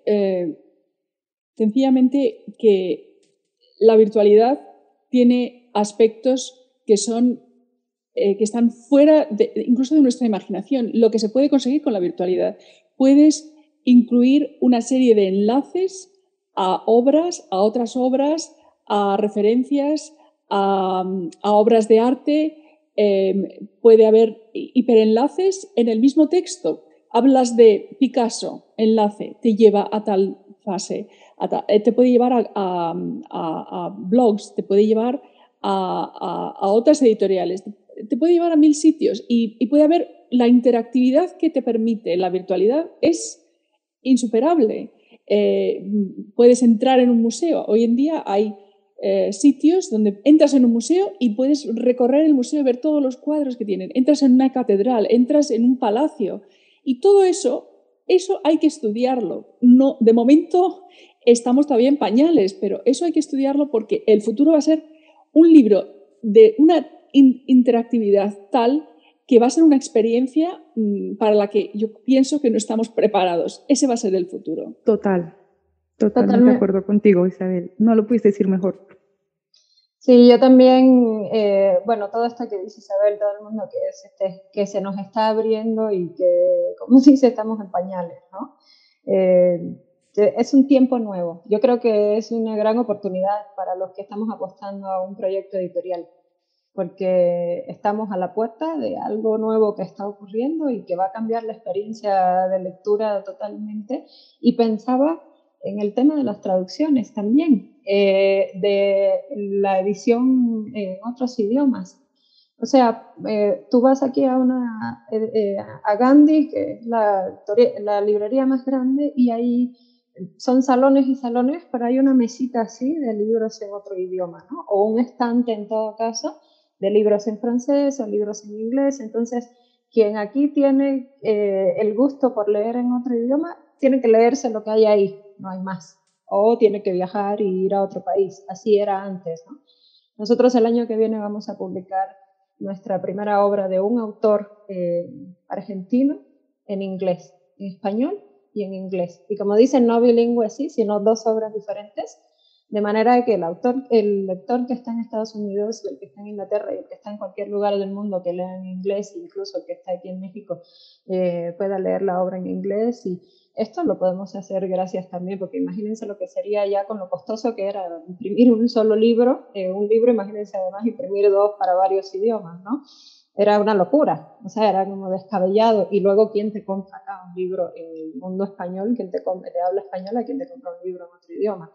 Entonces, esto nos abre incluso a que es todavía un sueño o algo que querremos hacer en su momento, a que podamos hacer traducciones de muchos idiomas y esas traducciones poderlas vender en nuestro idioma, pero también en el idioma original del autor. O sea, hay un mundo, creo que hay un mundo y estamos apenas tocando como algunos puntos, que es lo que este espacio de tiempo reducido nos permite, ¿no? Pero es universalizar la literatura en realidad. Eso. Sí, total, creo que la virtualidad nos permite una nueva experiencia, digamos, y nuevas formas de incluso de pensarnos como lectores también, porque ya va a haber, se vienen diferentes cosas dentro de toda esta digitalidad y no sé, todo este tema del metaverso de Facebook y demás. O sea, creo que son tiempos muy emocionantes y al mismo tiempo son tiempos en los que hay mucha incertidumbre y eso genera un poquito de miedo, la verdad. Pero bueno, ya como para ir cerrando y finalizar, nos gustaría invitarlas a cada una de ustedes que nos lean un texto que nos quieran compartir, un texto que ustedes digan, este poema o este fragmento del cuento o del libro que voy a publicar, no sé, como momento de autopublicidad también. No sé si, Rocío, quieras compartirnos tú primero. ¿Quieres iniciar? Pues abrir nuevamente este espacio después de silencio, este silencio al que hablabas. Estoy buscando, creo que les voy a leer el que pensé que había escrito alguien más y que busqué en internet, que fue como de los más recientes descubrimientos que hice sobre mí misma. Y hay cositas que yo le ajustaría porque por alguna razón terminó siendo un poema pandémico, pero bueno. Este es, seguramente más adelante tenga una versión distinta, pero acá dice así. Bendigo mi sexo porque nadie más habrá de hacerlo, porque en este espacio vacío las cosas habitan conmigo, mas no yo con ellas. Lo bendigo con la mano que uso en la cocina, en el trabajo, en el baño y en la cama. ¿Quién más habrá de bendecirlo? Si las únicas oraciones que me mantienen viva son las de mi abuela, las oraciones que me mantienen son las que ella pronuncia enredadas, repetitivas, lejanas. Bendigo mi sexo y la condena que me fue entregada al nacer. Permanecerás ausente, secreta, callada, No levantarás la voz ni contradecirás a los que te señalan. Benditas palabras, bendito cuerpo, bendito sexo. ¿De qué me sirve el encierro impuesto si desde el vientre de mi madre me encerraron en el miedo de saberme hembra? ¿De qué me escondo si ya no hay piedra ni sombra que me oculte de la vida? Bendice mi sexo, mi género y mi cuerpo, madre. Recuérdame todos los días que soy sagrada, que soy amada, que estoy sola y que estoy a salvo. Bendigo mi sexo, el sexo nuestro y encerrado. Lo bendigo para contagiarnos, para replicar el dolor que hemos cargado desde Eva. Bendigo la gracia que no me llena, bendigo la sangre que mancha mis manos y que es la misma que temo ensuciar con un virus que habita el mundo y nos busca para matarnos como tantos lo han hecho con otras formas y con otros nombres. Ese es. Brutal. Muchas gracias, Gracias. Rocío, por compartirnos tu poema. Bravo. Que pensaste que había hecho alguien más, pero es tuyo. Si quieres, Gaby, continuamos contigo.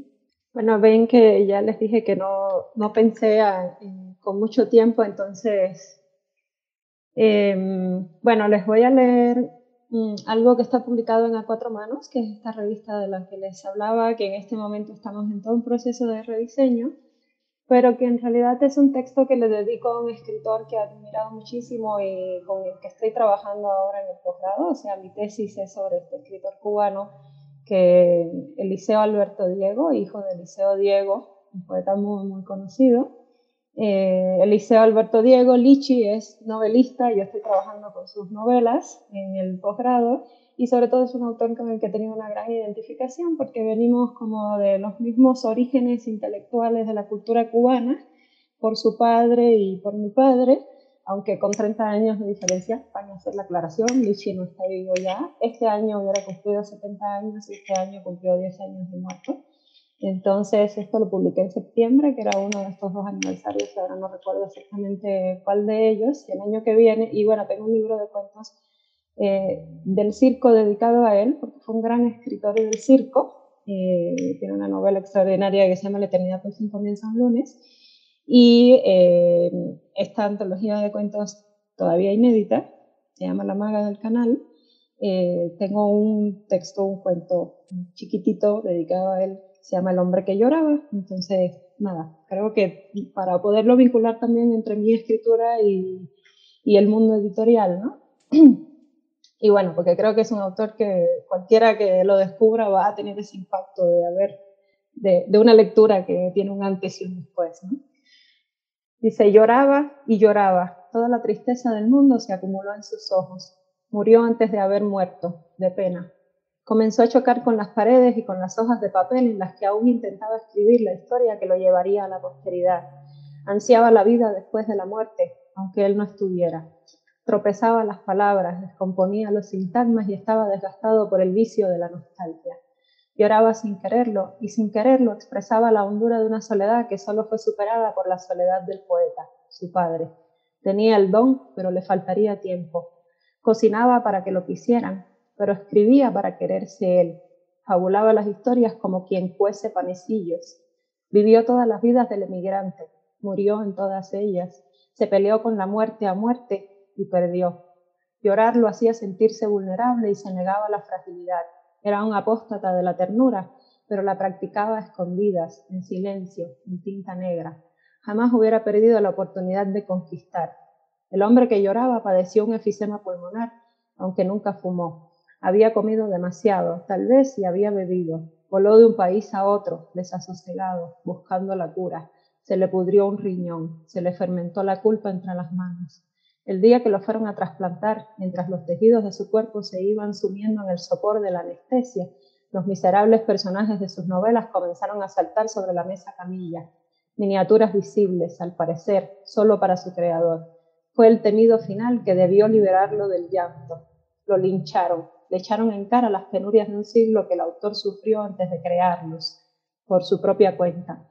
No le perdonaron algunas víctimas brutales. Cuestionaron el carácter del hombre para asumir sus destinos, hurgaron en la realidad y en la irrealidad, y más tarde en los fondos de tan renombrada nostalgia. No encontraron nada. En el hondo había un hoyo negro, un hoyo enorme, un agujero negro. Custodiaba a un enano negro. sus personajes, que él pretendió entrañables, creyeron que aquel enano significaba algo. Por ejemplo, que incluso un enano negro en el agujero negro era un símbolo de ternura. Cuando lo llevaban al salón de operaciones, las enfermeras que lo recibirían sintieron un temblor de pies, le tocaron los tobillos con las manos, asustadas, y, por unos segundos, perdieron de vista el objeto de su trabajo, un riñón estropeado. El hombre corrió sin mirar atrás. Le palpitaban las córneas en los ojos, siempre anegados, pero al límite de un largo pasillo. Cayó de rodilla y luego se hizo bolita, como un feto que regresa a la semilla. Su más famoso personaje, el león de la Metro Goldwyn Mayer, le había dado una estoqueada fatal en el hueco del corazón donde, en un tiempo, escondía bailarinas. Hoy es el fantasma que llora, que llevó la tristeza a la muerte. Es la posteridad. Muchas gracias, Gabriela. De verdad, muchísimas gracias por compartir tú, no solamente tu poema, sino también el amor que le tienes a este escritor. Isabel. Bueno, yo voy a leer dos cortitos. Uno en inglés, si no os importa, ¿no?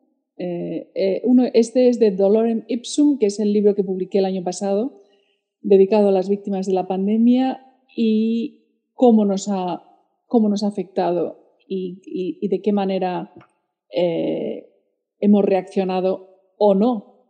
Mucha gente no ha reaccionado porque nos vemos incapaces. Entonces, este es muy breve, se llama Who Are You Really?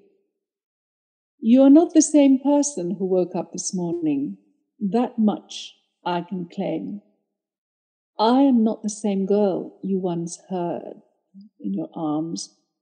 The wind blows, leaves fall, petals dry up, people disappear without trace. Traffic lights turn red. You sneeze and I frown. You want to stay and I want to get up and go. We are but the constant deliverers of change.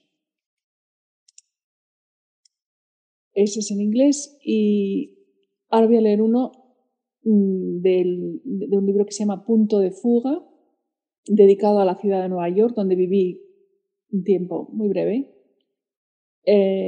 Y este es sobre lo que es la poesía, realmente. Y se llama La coleccionista. Coleccionaba palabras como otros coleccionan mariposas o estampillas. Las hilaba unas con otras y hacía bellas cometas que se elevaban por el aire y alegraban el paisaje. Y a veces construía pequeños castillos como otros construyen castillos de piedra o de naipes, pero los suyos estaban hechos nuevamente de palabras, como fortalezas perfectas pero inhabitables. Hasta sus sueños estaban hechos de palabras y al despertar allí seguía intacto el texto soñado. Muchas gracias, Isabel. Y sí, creo que este poema sí es un muy buen ejemplo de qué es la poesía. Es este arte de hilar palabras. Y esa obsesión con las palabras. Claro. Como uno no sea obsesivo, no escribe. El que recolecta y está ahí. Sí. Exacto. Obsesivo-compulsivo, casi patológicamente obsesivo-compulsivo con las palabras. Entonces empieza a salir el poema o la narrativa. Pienso, esa es mi opinión. A lo mejor estoy equivocada. No, creo que es una opinión muy válida y también considero que es una muy buena forma de escribir también, crear, ¿no? Estamos hablando del arte, es el arte, es un arte. No y fue hermoso escucharte también leer un poema en inglés. Gracias, thank you. Bueno, muchísimas gracias a todas por acompañarnos, por compartirnos su tiempo, experiencia, poemas también, creaciones, sueños, ideas locas del futuro que se nos avecina. Esperamos tenerlas en un futuro de nuevo en la Ninfas de las Márgenes, siempre bienvenidas, con nuevos lanzamientos que tengan de sus libros o de libros de mujeres de sus editoriales también. siempre este es como un espacio, un hogar abierto para ustedes en todo momento. Si quieren, hacemos un momento rápido de que nos cuenten cuáles son sus redes sociales, páginas web y demás para que la sigan y puedan conocer mucho más a profundidad sus proyectos, tanto personales como proyectos editoriales. Entonces, si quieres... O colectivos también. O colectivos también. Entonces, si quieres, bueno, hagámoslo al revés, empecemos con Isabel. Gracias. Bueno, para contactarme, yo tengo un website, un sitio web que es www.isabeldelrio.com o .co.uk. Yo estoy en Facebook, estoy en Instagram y estoy en Twitter. Proyectos, me parece que lo mencioné el año que viene, a principios, publicar este libro bilingüe de poesía con una editorial de Madrid, no con Friends Vales, con una editorial de Madrid. Luego Friends Vales va a colaborar, que también lo he mencionado, con otra editorial y vamos a publicar una antología de poetas latinoamericanos y yo voy a hacer la traducción. Y, entre tanto, tengo una colección que no sé cómo lo voy a hacer porque estoy haciendo un doctorado ahora mismo. No sé cuándo la voy a encajar, pero tengo una colección de relatos de la pandemia muy, muy, muy dark, muy noir, muy oscuros. Y eso lo quiero sacar el año que viene. Es posible que lo publique con Friends Vales. Esos son los proyectos que yo tengo personales y luego otras posibilidades con Friends Vales, un par de poetas también que tengo así pensados. Genial, muchas gracias, Isabel. Gracias. ¿Gabriela? Editorial Aquitania 21, somos Editorial Aquitania siglo XXI, pero en la web nos buscan como Editorial Aquitania 21, número en romano del siglo, .com, y ahí están los links a todos estos proyectos complementarios de los que había estado hablando y a otros proyectos de los que soy parte, como la Ninfa Eco, como la revista La Mascarada de acá de México. Ahí está Cuatro Manos, está de Cultura, etc. Redes sociales igual, Editorial Aquitania siglo XXI o 21, en Instagram, Facebook, LinkedIn.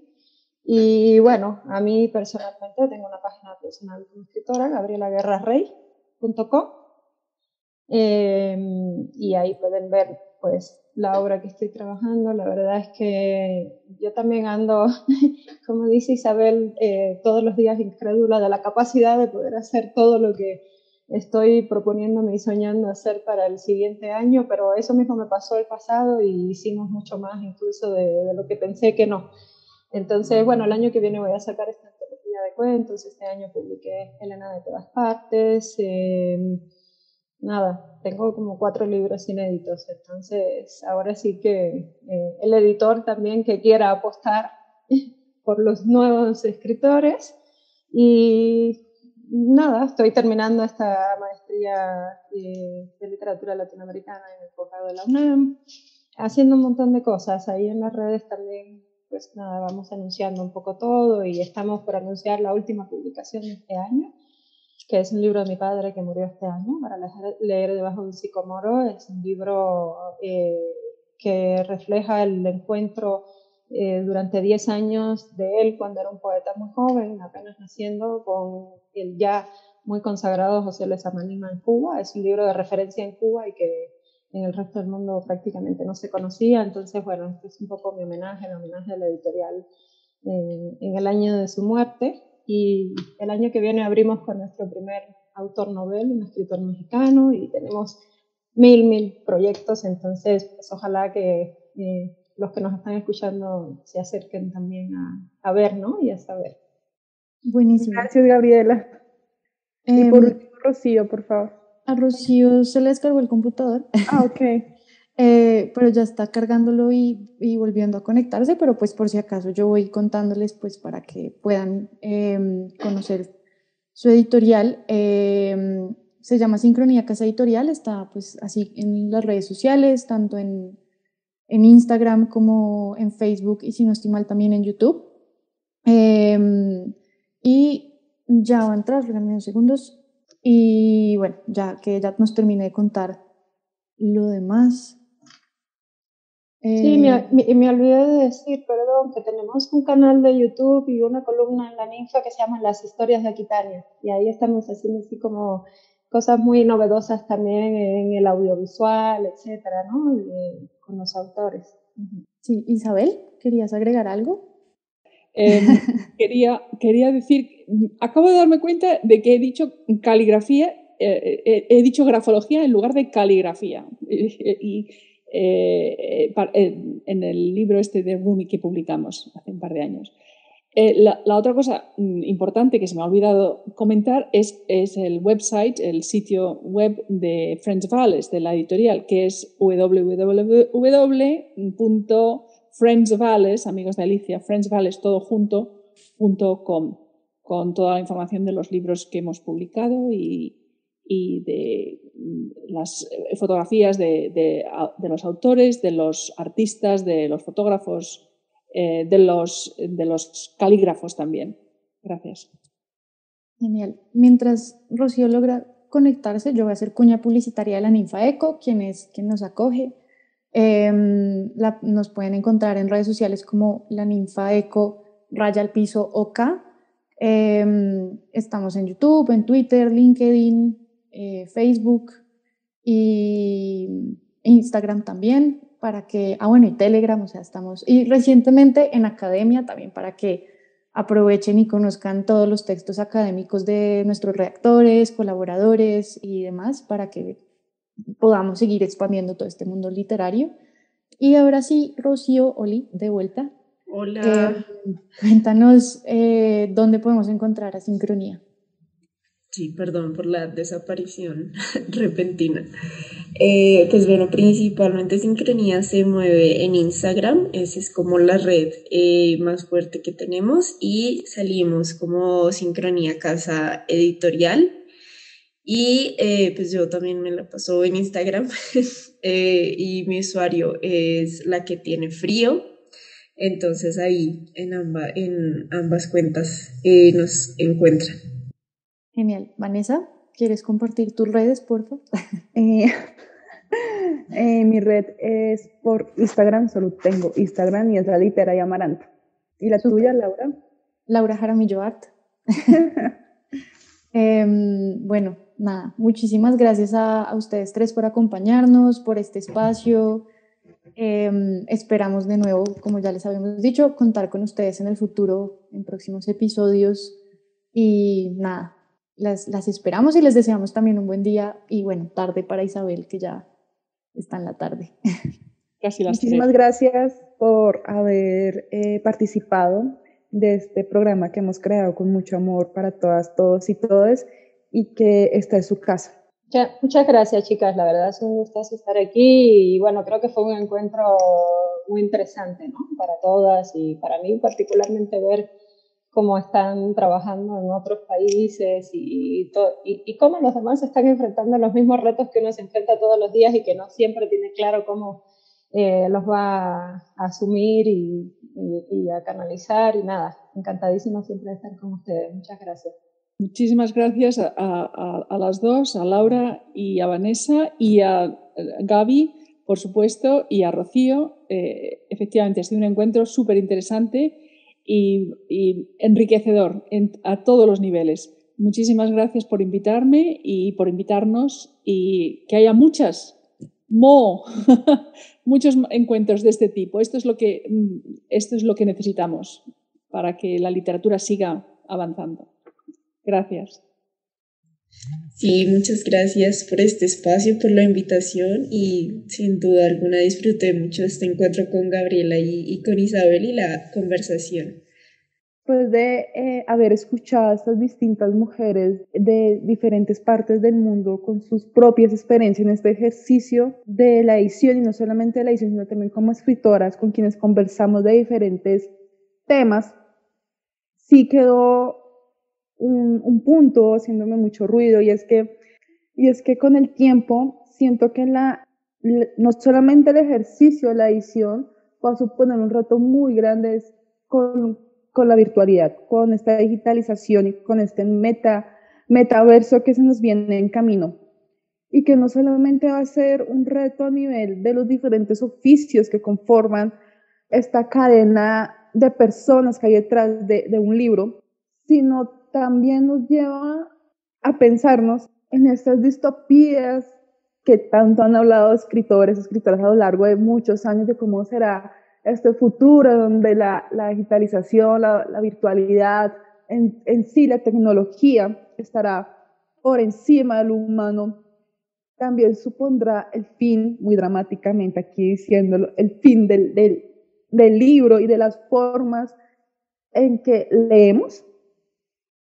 Yo personalmente no creo que el libro muera, em, porque como ha pasado muchas veces, los objetos no mueren. O sea, cuando hay una canción y todo que lo dice, como es que los videos cuando llegaron a ser como la forma de mostrar la música tipo YouTube, entonces mata a la estrella de radio y la verdad nos encontramos con que el radio sigue siendo absolutamente importante, tanto en su formato radio de acompañamiento diario, de estar todo el día sonando, de emisora, como el acompañamiento de podcast. Entonces yo no creo que vaya a morir, yo solamente creo que la experiencia de lectura se va a diversificar y que va, y me genera como la ilusión de que como ya va a ser mucho más diverso, de pronto más personas se van a acercar a la literatura, porque ya no va a ser el objeto libro aburrido, estático, que muchas personas tienen esa idea en la cabeza, sino que va a ser como, no sé, tú y yo vamos a acceder al libro y vamos a decir, me encanta, pero va a haber alguien que va a coger la experiencia del metaverso y va a decir, me encanta, pero es el mismo libro y te está proponiendo la misma historia o el mismo poema, solo que la experiencia como accedes a ese libro se acomoda mucho más a tus intereses, a tus gustos y demás. Entonces, a mí me genera ilusión de que haya más lectores, de alguna manera. Y yo creo que, no sé si estás de acuerdo conmigo o no, pero creo que la pregunta que nos queda es cómo nos imaginamos la experiencia de lectura en 10 años.